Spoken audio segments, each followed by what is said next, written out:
মোচার চপ তৈরি করব, সেই জন্য প্রথমে মোচাটা সেদ্ধ করে নেব। মোচাটা ছাড়িয়ে নিয়েছি, প্রেসার কুকারের মধ্যে মোচাটা দিয়ে দিলাম, আলুটাও দিয়ে দিলাম, একসাথে সেদ্ধ করে নেব। ঢাকনা বন্ধ করে 4টে সিটি পড়া পর্যন্ত অপেক্ষা করব।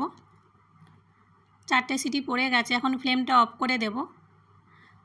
চপের পুরটা তৈরি করব। কড়াইয়ে সরষের তেল দিয়ে দিলাম, পেঁয়াজ কুচি, পেঁয়াজটা একটু নেড়েচেড়ে ভেজে নেব, কাঁচা লঙ্কা কুচি,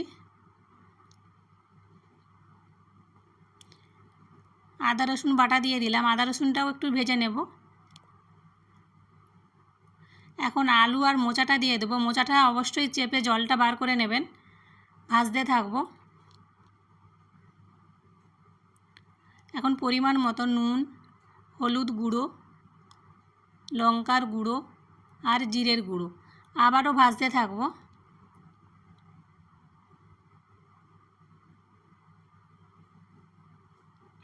ভাজা হয়ে গেছে, এখন গরম মশলার গুঁড়ো, চীনা বাদাম আর ধনে পাতা কুচি আবারও বেশ কিছুক্ষণ নেড়েচেড়ে নেব, ভালো করে মিশিয়ে নেব।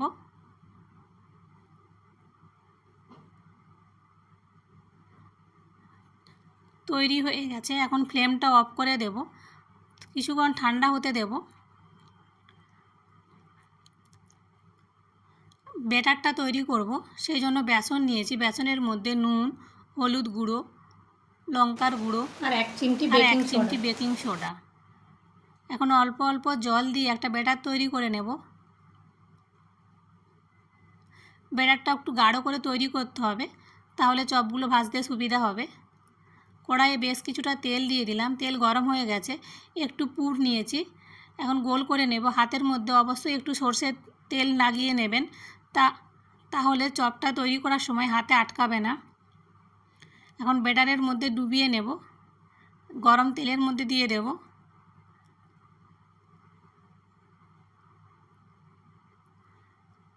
উল্টে দেব,